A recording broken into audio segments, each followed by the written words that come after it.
దేవయాని వల్ల యదు తూర్వసులు జన్మించారు. శర్మిష్ఠ వల్ల దృహ్యువు అనువు పురూరువులు జన్మించారు.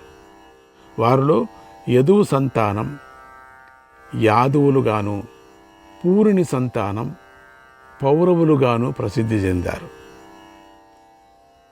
ఇది రెండో పర్యం కూడా వస్తుంది. పూరునికి కౌసల్యయందు జనమేజయుడు జన్మించారు. అతడు 3 అశ్వమేధ యాగాలు, ఒక విశ్వజిద్యాగాన్ని చేసి వనానికి వెళ్ళాడు. ఆ జనమేజయుడికి మధువంశంలో పుట్టిన అనంతయందు ప్రాచీన్వంతుడు జన్మించాడు. ఇక్కడ గమనించాలి మీరు, ఒక్కొక్క పేరు ఒక్కొక్క వంశంలో 5-6 తలలు 7-8 తలలు వెనకలు వస్తూ ఉంటుంది అదే పేరు. అప్పుడు కొంచెం మనం గందరగోళం అవుతూ ఉంటుంది. మీరు పేరు మీద ఆధారపట్టుకొని వెళ్ళితే మీ పప్పులో కాలు వేసినట్టు. అందుకని మీరు కథ మీద ఆధారంగా జ్ఞాపకం పెట్టుకోవాలి, అప్పుడే మీకు అర్థమయ్యేది. ఆ జనమేజయుడికి మధువంశంలో పుట్టిన అనంతయందు ప్రాచీన్వంతుడు జన్మించాడు. అతడు ఒకే రోజులో తూర్పు దిక్కంతా జయించడం వల్ల అతడికి ప్రాచీన్వంతుడు అనే పేరు వచ్చింది. ప్రాచీన్వంతుడు. అతడికి అస్మకి యందు సంయాతి పుట్టాడు. సంయాతికి దృషద్వంతుడికి కూతురైన వరాంగి యందు అహంయాతి పుట్టాడు. అహంయాతికి కృతివీరుడి కూతురైనటువంటి భానుమతి యందు సార్వభౌముడు పుట్టాడు. అతడికి కేకేయ రాజకుమారి అయినటువంటి సునందయందు జయచ్ఛేనుడు పుట్టాడు. అతడికి విదర్భ రాజకుమారి అయిన సుశ్రవ యందు అవాచునుడు జన్మించాడు. అతడికి విదర్భ వంశీయులైనటువంటి మర్యాద యందు అరిహుడు పుట్టాడు. అరిహుడికి అంగదేశపు రాజకుమారి యందు మహాభౌముడు జన్మించారు. అతడికి ప్రసేనజిత్తు కూతురైన సుయజ్ఞయందు అయుతనాయి జన్మించాడు. అతడు 10,000 పురుష మేధ యజ్ఞాలను చేశాడు. అందువల్లనే అతడికి ఆ పేరు వచ్చింది. అతడికి పృథుశ్రవసుడి కూతురైనటువంటి కామయందు ఆక్రోధనుడు పుట్టాడు. అతడికి కళింగ దేశ రాజకుమారి అయిన కారంభయందు దేవాతిథి జన్మించారు. అతడికి విదేహార కుమారి మర్యాద వల్ల అరిహుడు, మర్యాద వల్ల అనుకున్నాం కదా, మర్యాద అనే ఒక పేరు కూడా ఉందిలేండి. మర్యాద, అహంకారం, కొవ్వు, ఇవన్నీ కూడా ఒక పేర్లు అప్పుడు పెట్టుకున్నారులేండి.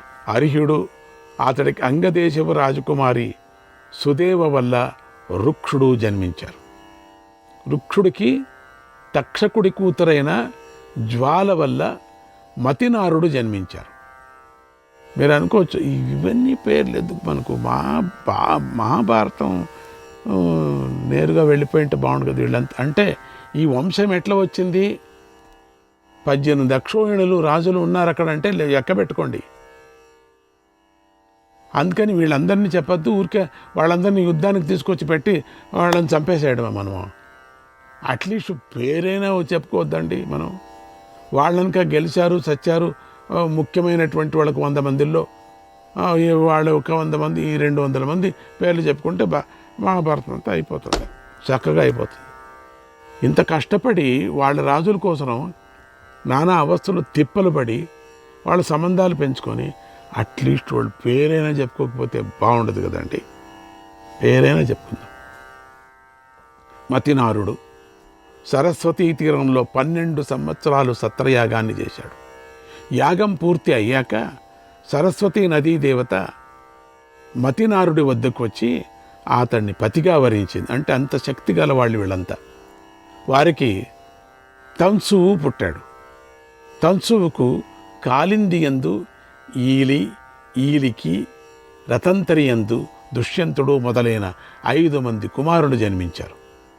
వారిలో దుష్యంతుడికి విశ్వామిత్రుడు కూతురైన శకుంతలయందు భరతుడు పుట్టాడు. మళ్ళీ వచ్చి 3 మాటలు వచ్చింది ఈ భరతుడు సంగతి. అప్పుడే శకుంతల దుష్యంతుడితో ఇలా అంది, తల్లి సంచి వంటిది, వాస్తవంగా పుత్రుడు తండ్రికే చెందుతాడు. అప్పుడు పోట్లాడింది కదా, అనుకున్నాం కదా, అయ్యా నేను సంచిలాగా అంతే, ఆ సంచిలో పడింది నువ్వేనే, నీ రూపమే పడింది, ఇక నీ జవాబుదారి అంతే. ఎవడ నుండి పుత్రుడు జన్మిస్తాడో అతడే బాలుకుడి రూపంలో ప్రకటమవుతాడు. పుత్రుడు తండ్రిని యమలోకం నుండి రక్షిస్తాడు. నువ్వే నీ పుత్రుడిని భరించి పోషించు. ఈ గర్భాన్ని ఆదానం చేసిన వాడిని, గర్భాదానం అంటే ఆ దానం చేసిన వాడిని నువ్వే అన్న శకుంతల మాటలను ఆకాశవాణి కూడా అంగీకరించి ఆమోదించింది. అందువలనే శకుంతల దుష్యంతుల పుత్రుడు భరతుడయ్యాడు. దేవతలే పలికారు. ఎంత సాక్షి అది. ఇప్పుడు DNA పరీక్షకు వెళతాం. అది కూడా దేవతల పరీక్షలాగానే జరుగుతుంది. అతడికి కాశీరాజు కూతురైన సునంద వల్ల భూమన్యువు పుట్టాడు. అతడికి ఈశార్కుని కూతురైన విజయ వల్ల సుహూత్రుడు, అతడికి ఇక్ష్వాకు రాకుమార్తె అయినటువంటి సుపర్ణ వల్ల హస్తి జన్మించారు. ఈ హస్తియే హస్తినాపురాన్ని నిర్మించాడు. చాలామంది అడిగారు హస్తినాపురం పేరు ఎట్లొచ్చిందని. ఈ హస్తి ఎవరి కొడుకు? ఈతడి వల్లనే హస్తినాపురం అనే పేరు ప్రసిద్ధమైంది. ఇప్పుడే చెప్పాను కదా, జ్ఞాపకం పెట్టుకోండి, నేను చెప్పను మళ్ళీ, అంతే. ఈ హస్తియే హస్తినాపురాన్ని నిర్మించాడు. ఈతడి వల్లనే హస్తినాపురం అనే పేరు ప్రసిద్ధమైంది. హస్తికి త్రిగర్త రాకుమారి యశోద వల్ల వికుంఠనుడు పుట్టాడు. అతడికి దశార్క వంశువులైనటువంటి సుదేవ వల్ల అజమీఢుడు జన్మించాడు. అజమీఢుడికి కైకేయి, గాంధారి, విశాల, ఉక్ష అనే భార్యల యందు 124 మంది పుత్రులు పుట్టారు. వారంతా వేరు వంశాలకు రాజులయ్యారు. వారిలో సంవరుణుడు కురువంశాన్ని వృద్ధి చేశాడు. అతడికి వివస్వతుడి కూతురైనటువంటి తపతి యందు కురురాజు పుట్టాడు.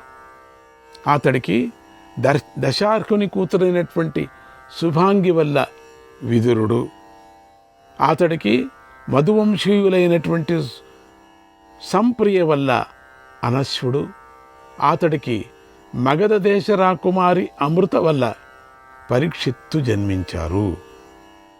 పరీక్షిత్తు బహుదా రాకుమారి సుయశ వల్ల భీమసేనుడు, అతడికి కేకేయ రాకుమారి కేకేయ వల్ల ప్రతిశ్రవుడు జన్మించారు. ప్రతిశ్రవసుడికి ప్రతీపుడు అని మరో పేరు కూడా ఉంది. అతడికి శైబ్య రాకుమారి సునంద వల్ల దేవాపి, శంతనుడు, బాహ్లీకుడు జన్మించారు. వారిలో దేవాపి చిన్నతనంలోనే అడవికి వెళ్ళాడు. శంతనుడు రాజయ్యాడు. యం యం కరాభ్యాం స్పృశతి, యం యం కరాభ్యాం స్పృశతి, జీర్ణం ససుఖమశ్నుతే, పునర్వివాచ భవతి, తస్మాత్ తం శాంతనుం విదుః ఇతి తదస్య శాంతనుత్వం. శంతనుడు తన చేతులతో ఏ ముసలివాణ్ణి తాకినా అతడు మళ్ళీ యువకుడై సుఖాన్ని పొందుతాడు. అంత శక్తి శంతనుడికి ఉండేది. అందువలనే అతడు శంతనుడయ్యాడు. శంతనుడు శాంతనుడయ్యాడు. ఆ శాంతనుడికి ఇప్పుడు గంగయందు దేవవ్రతుడు జన్మించాడు. అతడే భీష్ముడిగా ప్రసిద్ధి చెందాడు. ఆ భీష్ముడు తండ్రికి సంతోషం కలిగించాలని సత్యవతితో తండ్రికి పెళ్లి చేశాడు. సత్యవతిని తల్లిలాగా గౌరవించాడు. ఆమెకు గంధకాళి అనే మరో పేరు ఉంది. సత్యవతికి పూర్వం కన్యగా ఉన్నప్పుడు పరాశరుడి వల్ల కృష్ణద్వైపాయనుడు పుట్టాడు. తర్వాత ఆమెకు శాంతనుడితో పెళ్లి జరిగింది. ఆమె యందు శాంతనుడికి విచిత్ర వీరుడు చిత్రాంగదుడు జన్మించారు. వారిలో చిత్రాంగదుడిని చిన్నతనంలోనే చిత్రాంగదుడనే గంధర్వుడు చంపేశాడు. తర్వాత విచిత్ర వీరుడు రాజయ్యాడు. అతడు కాశీరాజపుత్రికలైనటువంటి అంబిక, అంబాలికలను పెళ్లి చేసుకున్నాడు. ఈ అంబిక, అంబాలికల తల్లి కౌసల్య. విచిత్ర వీరుడి సంతానం పొందకుండానే మరణించాడు. అప్పుడు సత్యవతి భరత వంశం నష్టం కాకూడదని వ్యాసుణ్ణి స్మరించి రప్పించింది.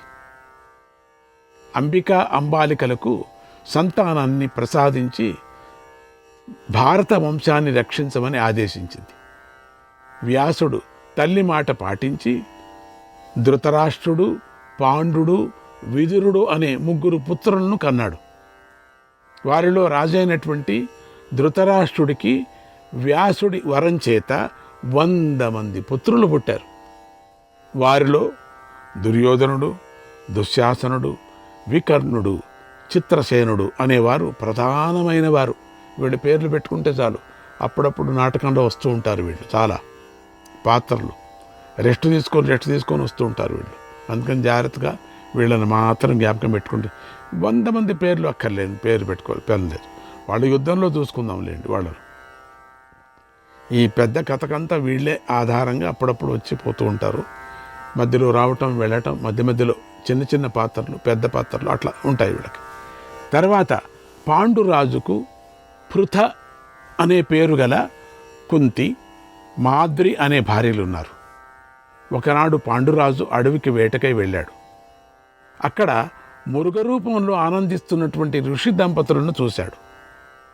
వారి సంతోష సమయం పూర్తి కాకముందే బాణంతో మృగరూపంలో ఉన్నటువంటి ఋషిని కొట్టాడు.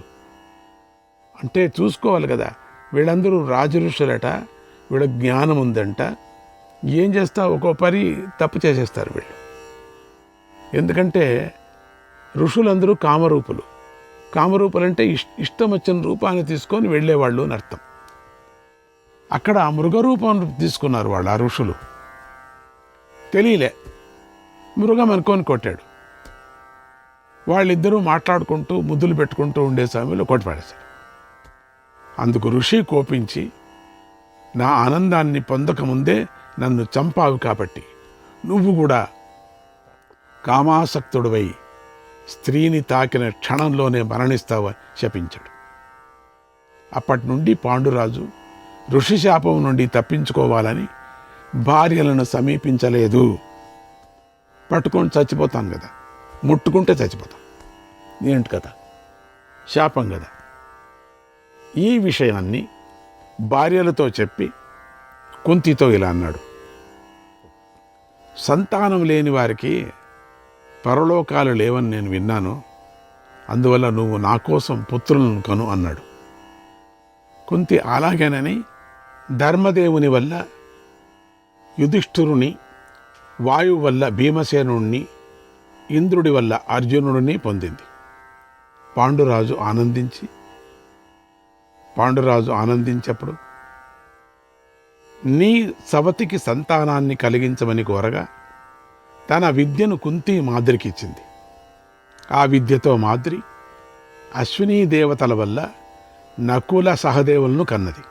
ఒకనాడు చక్కగా అలంకరించుకున్నటువంటి మాద్రిని చూసి పాండురాజు కామాసక్తుడై ఆమెను తాకి మరణించాడు.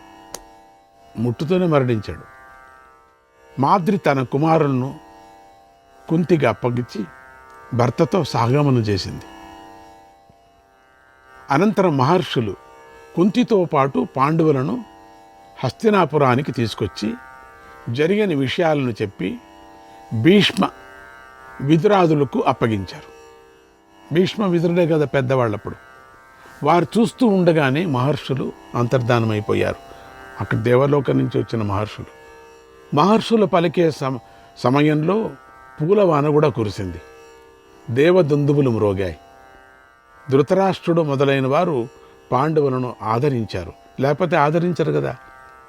ఎట్లా? వాడు శాపగ్రస్తుడికి పిల్లలు ఎట్లా పుట్టారని ముందుకు చెప్పుకుంటాం తర్వాత.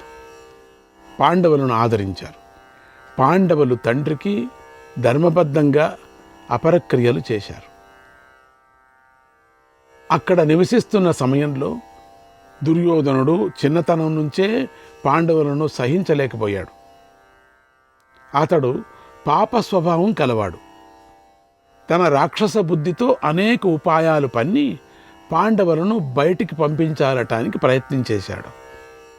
చంపించటానికి ప్రయత్నించాడు కూడా. కానీ భవిష్యత్తులో జరగవలసింది జరిగే తీరుతుంది కదా. అందువల్లనే వారు పాండవులను చంపే విషయంలో చేతగాని వారయ్యారు.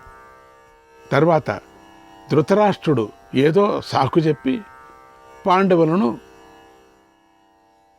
వారణావతానికి పంపాడు. పాండవులు కూడా ఇష్టపడి అక్కడికి వెళ్ళారు. అక్కడ కూడా వారిని లక్క ఇంటిలో కాల్చడానికి దుర్యోధనులు వీళ్ళు అదే పని ఇంకా. కానీ విదురుడు సలహాను పాండవులు పాటించడంతో దుర్యోధన ప్రయత్నం విఫలమై పాండవుల ప్రయాణం కొనసాగింది. దారిలో హిడంబాసురుణ్ణి చంపి ఏకచక్రపురానికి వెళ్ళారు. అక్కడ బకుడనే రాక్షసుడిని చంపి తర్వాత పాంచాల నగరానికి వెళ్ళారు. అక్కడ ద్రౌపదిని భార్యగా పొంది తమ దేశానికి తిరిగి వచ్చారు.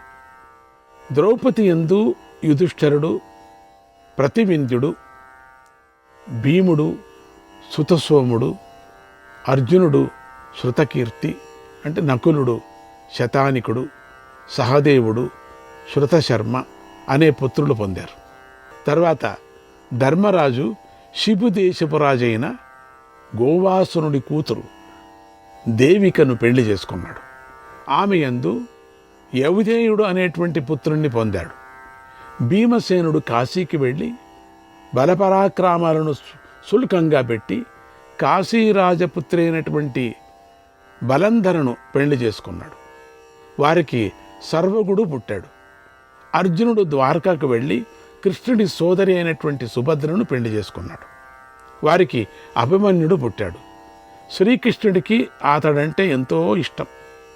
నకులుడు చేది దేశం రాకుమారి అయినటువంటి కరేణుమతిని పెళ్లి చేసుకున్నాడు.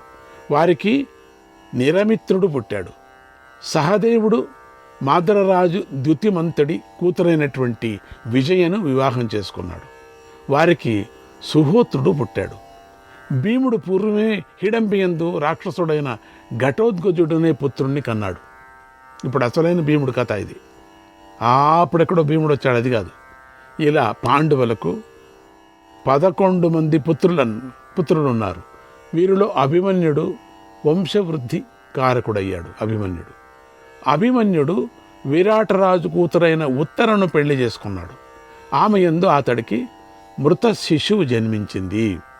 అప్పుడు శ్రీకృష్ణ పరమాత్మ 6 నెలలు మాత్రమే పెరిగిన ఆ మృత శిశువును కుంతీదేవి ఒడిలో పెట్టి ఆ శిశువును నేను బ్రతికిస్తాను అని ఆమెను ఊరడించాడు. శ్రీకృష్ణాయ పరమాత్మనే నమః.